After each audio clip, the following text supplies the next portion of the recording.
Now we're looking for the presence of the geometric shapes within everything that we draw. And this now is something simple, but it will help.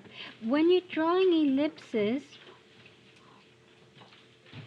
you want to maybe come from the outside in. And this is the front, an ellipse, a circle in perspective. There's more depth here and less depth at the back.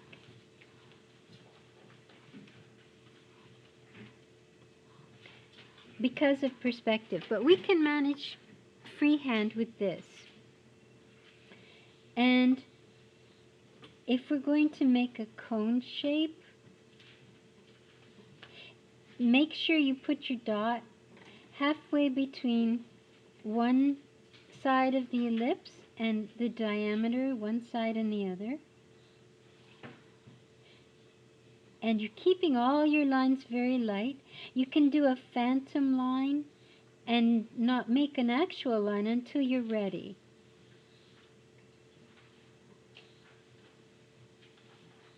So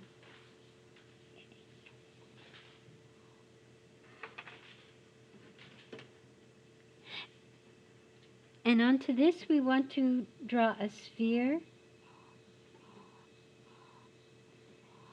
And use your whole arm. Don't just use your fingers and your wrist. Use your whole arm. Feel the whole thing moving. This is a gesture. Gestures are very helpful when you're feeling your way to finding a shape.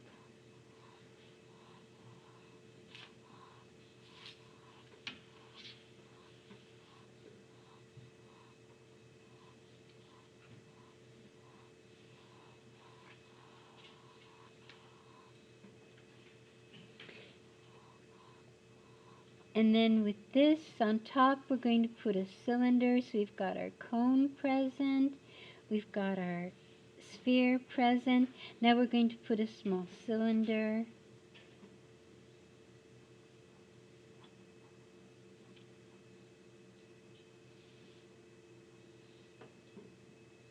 And another cone.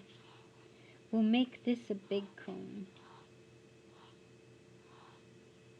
Remember how to get your ellipse. Put a straight line and then bring this from the edge.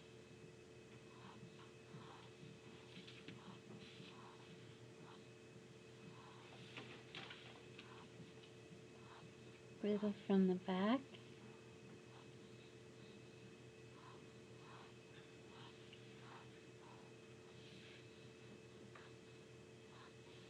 This is our cone, but we're going to make it rather abrupt. Or if you ran out of space like I did, you can just shuffle your paper.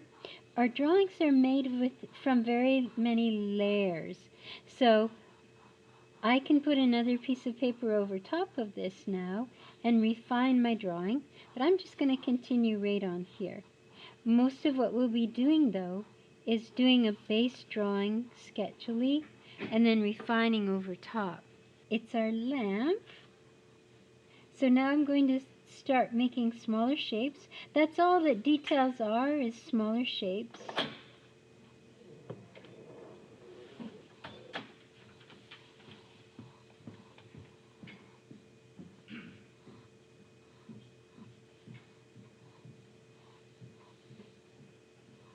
So we've got an abbreviated cone, a sphere, a little cylinder, and abbreviated cone on the bottom. And in terms of shading it, that's not difficult either. You just choose up one side or the other to be in shadow. So we'll choose the right side.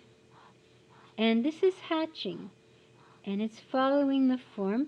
All hatching is just straight lines as equally placed apart as you can get them. And we're just going to put these in. It's easy to want to just scratch them in, like I have, but you don't. You try to put them in a organized kind of way. structured kind of way. And on the sphere itself, that will have light at the top as well. So this is our light side. There'd be a little halftone over here.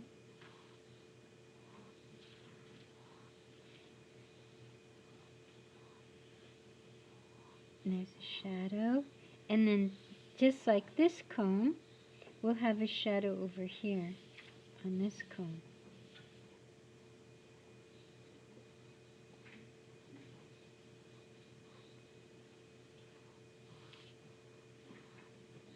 Now, when you're putting the hatching in on the sphere, you have a choice. You can go with the form, or you can go straight down.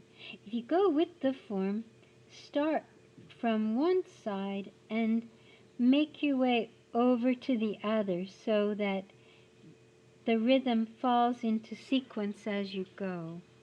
Now, all of this is great practice for your hand and eye.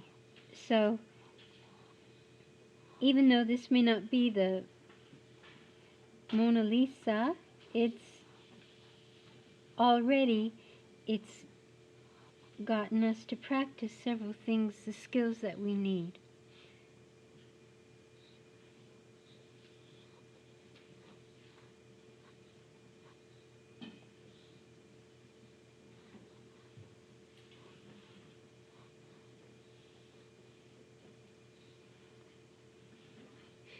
So there we have it. We've got 3 combinations of geometric shapes all together there.